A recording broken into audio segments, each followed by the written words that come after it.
Hi again, everyone. I'm Ollie Matthews. This is the Narcissistic Resistance, and this resistance video is sponsored by contribution from Anonymous, and here's her story. Dear Ollie, I've sent my contribution just now, which I think is about 9 p.m. in your time zone. Please could you read the letter below on your channel and keep me anonymous? I have been waiting to write you a letter since I discovered your channel a few months ago and started learning about narcissism.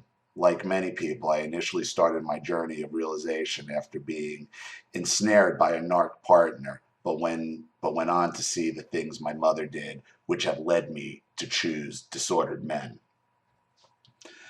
I bought the book Daughters of Narcissistic Mothers. Charlene had the same book, which describes the stages of recovery starting with the cognitive level, i.e. identifying the narcissistic behavior in your mother. That is a very good start. That's where I kind of got my start, really, with this portion of it. Because if you understand the daughter of narcissistic mother, whether you're a daughter or not, or your narcissist is your mother or not, you're going to get your best framework around it, understanding the daughters of narcissistic mothers dynamic. Now I'm on stage 2, which is about grieving the losses of childhood. The author says that you have to start with acceptance before moving on and shouldn't do so until you have fully accepted that your mother was narcissistic. This is so you don't keep going back and expecting her to change. Exactly. My problem is that sometimes I find myself falling back into denial. See, here's the problem with just stating that your mother is only narcissistic, because that's surface. Okay, you have to understand what being the narcissist means, what being the borderline means. It means it's not something that they can't control. It's something they're doing deliberately. And if you understand that this is deliberate and purposeful and calculated, you will have a harder time falling back into denial. It'll be harder to fall back into the denial. You understand? Just brushing it as, oh, she's narcissistic, you have to always remind yourself, she's a narcissist doing this deliberately. What she has done has been by choice. The reason I cite this is the "it can't be that bad" syndrome.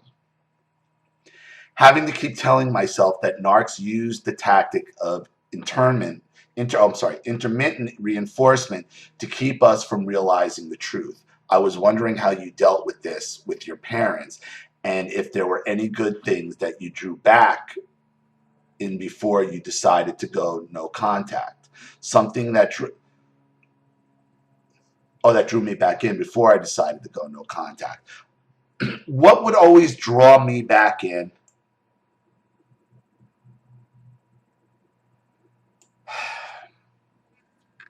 Look, I had been trying to get away from my parents, I think, since I was 18, legitimately.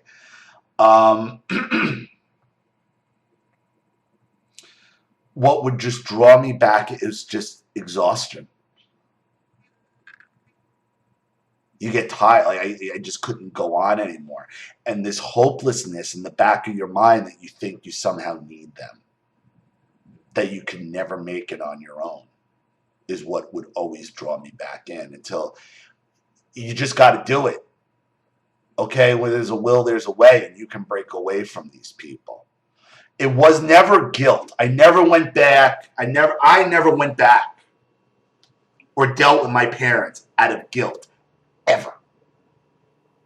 Out of a belief that I got something wrong, ever. Ever, ever, ever, ever did I ever think I did something wrong, that it was me. I had just thrown up my hands. Like, I can't do this anymore. I can't, whatever. Whatever. The only thing that would come close to that would be, I believed like coincidences happened, like my father showing up at places he knew I was going to be. Like, I let myself, I'm like, no, no, no, no.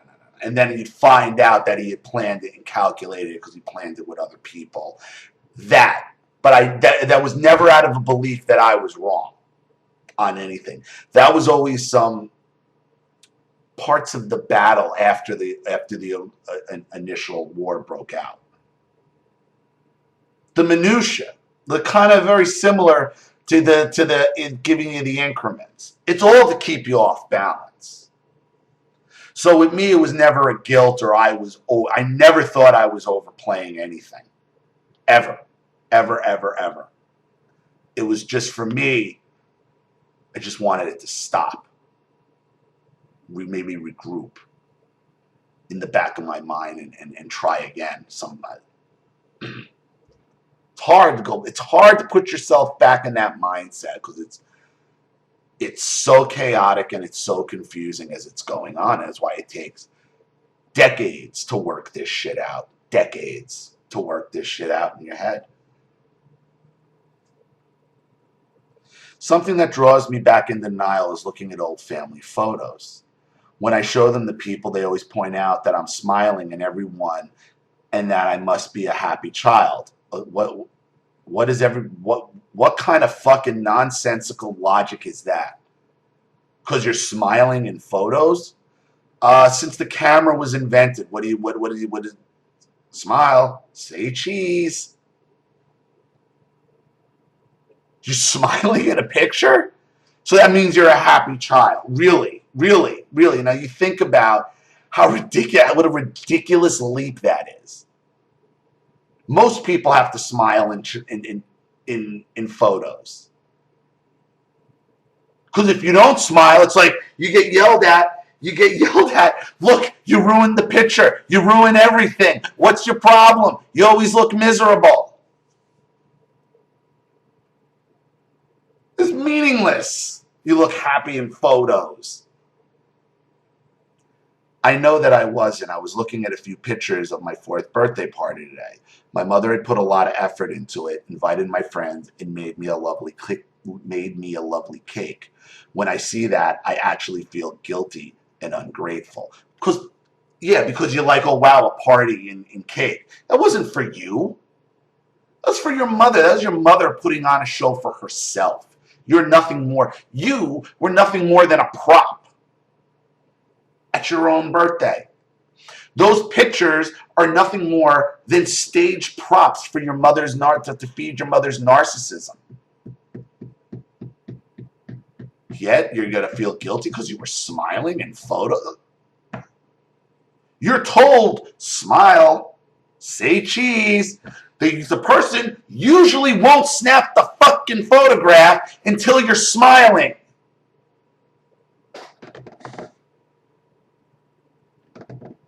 It's like signing a confession with a gun to your head and said, well, you signed a confession.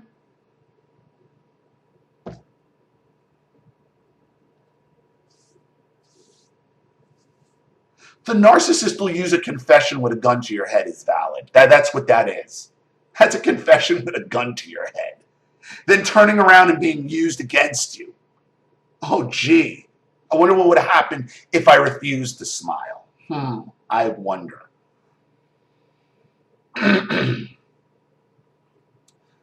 I'm hoping that if I share a few things that my mother did, my experience can be validated by you and your viewers, and this will hopefully stop me from slipping back into denial and guilt. Nobody I know in real life really understands or wants to talk about this stuff, so I'm finding that I have to keep trying to validate myself by remembering things she did.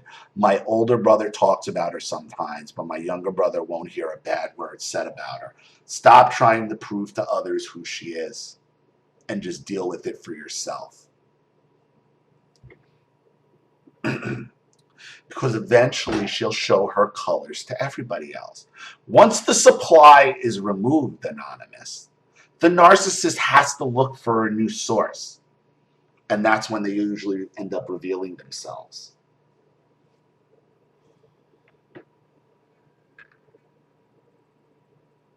My mother doesn't fit the typical narc pattern described by many people. According to Daughters of Narcissistic Mothers, there are broadly 2 types, engulfing the really overbearing, controlling type That is what is talked about on YouTube most often, and ignoring. My mom was mostly the latter. She was physically abusive at times, but mostly wrapped up in her knitting machine, her radio, her computer, or her pets, and it was always a struggle to get her attention. Most of her abuse was so subtle that I didn't easily pick up on it consciously, but I think I'm slowly realizing that a lot of my problems with anxiety and depression come from her. My father was and still is an alcoholic with severe anger issues, and the unwritten reason for my mother's abuse to her children was that she was miserable and being physically abused herself. I believed that story for most of my life, but now I'm starting to realize that her excuses are nothing but bull. Even if she was being abused, she knows it was wrong, she knows how it made her feel, and she chose to do it to you. Abuse does not excuse the narcissist abuse.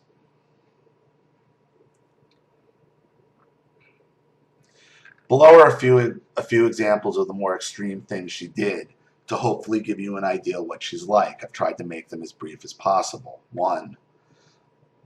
My younger brother and I were always bickering with each other and sometimes getting into physical fights. One day my mother pinned me up against the hallway wall and told my brother to hit me. And my mother did that to me. He then slapped me around the face really hard. She then told me that anything that happened to him, even if so much fell down in the garden, will be blamed on me. Wow, Drunky did the same fucking thing. When I protested that it was not fair, she told me that it's not fair that she has to cook and clean. It's the same fucking argument Drunky used.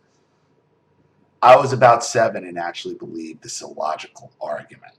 I never believed that argument. I hated the bitch. Oh, Precious, do I owe you? Do I owe you, Precious? Oh, do I owe you, Precious? We're gonna settle this bill one day, Precious. You can rest assured.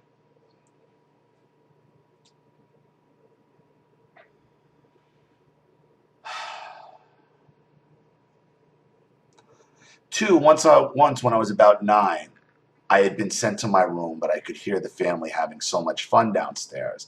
I came down, smiled, and wanted to join in. Instead of just being told my punishment isn't over and sent back to my room, my mother got up and slapped me really hard around the face several times and made it clear I was not good enough to join the family fun. Oh, they love to do that as well. Father loved to play video games with my brother, like get me in trouble for some bullshit. No wonder why I never ended up playing video games with my friends, because it was used as like my brother and father would play video games and I wasn't allowed to. At about age 10, I broke the aerial off her precious radio because I was angry with her, and she whipped me with it repeatedly. Our dog died from heat stroke after my brother and I took her out for a walk on a hot day. Of course, I got the blame. I was emotionally shunned by her for weeks. I was confused about the death and feeling a lot of guilt. As an adult, I watched an old family movie that was filmed around this time after we had gotten another dog. In the film, I asked her about the death and whether the last dog was in heaven. I was feeling really guilty and confused about it. In the film, she's rolling her eyes at me as though I'm talking about nonsense and making nasty comments. You know what she was doing? Something else happened to that dog. Dog doesn't die from heat stroke from going out on one walk on one hot day. You gotta leave it out for hours and hours and hours in the hot sun with no water. Your mother rolled her eyes like that because she wanted you to fucking drop it.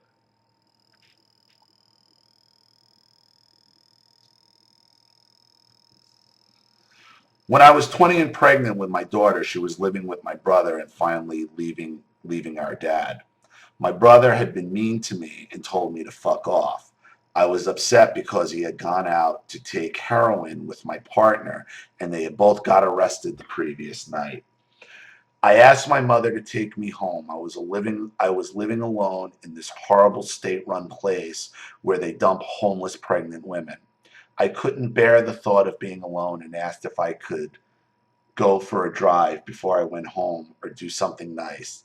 She seemed to enjoy saying no and started berating me about anything and everything she could think of, even the stuff that was totally irrelevant. She told me that I had argued with my brother earlier because we are too alike, even though I didn't argue with him. He just told me to fuck off and said nobody asked me to get pregnant by my partner.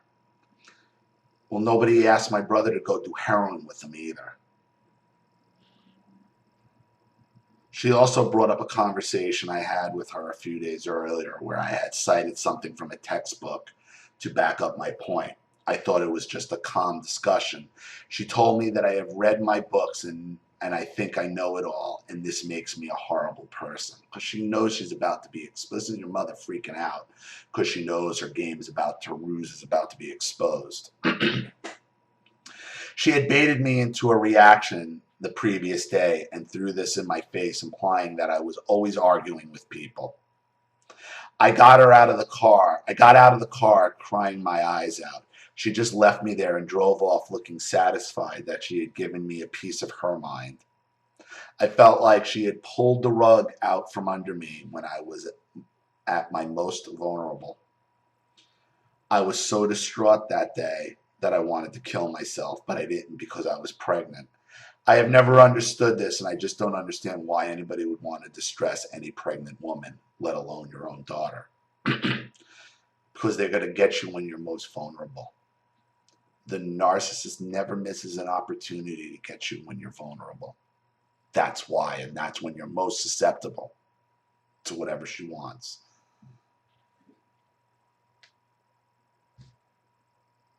Those are just a few of the things that stick in my mind that still haunt me to this day. I barely see her now, but this is mostly her choice. When I do see her, she mostly makes the odd, subtle, passive-aggressive comment about my choice to be a working parent and my love of science. She is totally disinterested in my life or that of her granddaughter. If I come to her with an emotional problem, she won't look away from her phone or starts paying attention to her cat. She is retired and spends her days at home on her beloved computer or her phone, portraying the image of being a decent person on Facebook, pretending she has empathy for the causes she posts about. She even had the cheek to post about that poor little boy, Bradley Lowry, and used his death to make her look like she has a soul when, in reality, she tortured her own children almost to death. Writing this out makes me angry, but when I calm down, I forget how evil she's been. It's like I need to be angry to be able to defend myself or something. The problem is that I don't want to be a perpetually angry person. I guess I just have to remind myself that I'm at the beginning of a recovery process and will hopefully find peace eventually. Looking forward to hearing your thoughts. I can't express how much your channel has helped me. I wish I could have contributed more. I promise that if I ever win the lottery, you'll be one of the first people I think of. I really pray, and you'll be able to keep the channel going. Thanks so much, Anonymous. Well, thank you very much, Anonymous. I appreciate that. I'd like to see you step out from being anonymous and expose this woman, because that's what she fears. That's why she does this. That's why she puts you down and takes your confidence and shits on your esteem so you will never expose her. That's why she attacked the books, because those books represent her exposure. Don't feel bad about your anger. You need your anger. Your anger is righteous, and I've talked about righteous anger. You have every right to be angry. You have every right to your emotion. You were robbed of a mother. You were robbed of a normal upbringing. You were robbed of a parental relationship later in your adulthood. Robbed. We all are robbed of basic family support 95% of the world gets, and that's why nobody else understands it. That's why trying to explain this to other people, they can't grasp because they don't They haven't lived it. They can't grasp it because they always have somebody in their family who will never turn on them, who will always protect them no matter what. We don't have that. That's the disconnect. And that's what entitles you to your anger. That's what makes your anger righteous. That's what makes you need your anger, because you need your anger to remember what a fucking piece of shit your mother is. Don't run from your anger.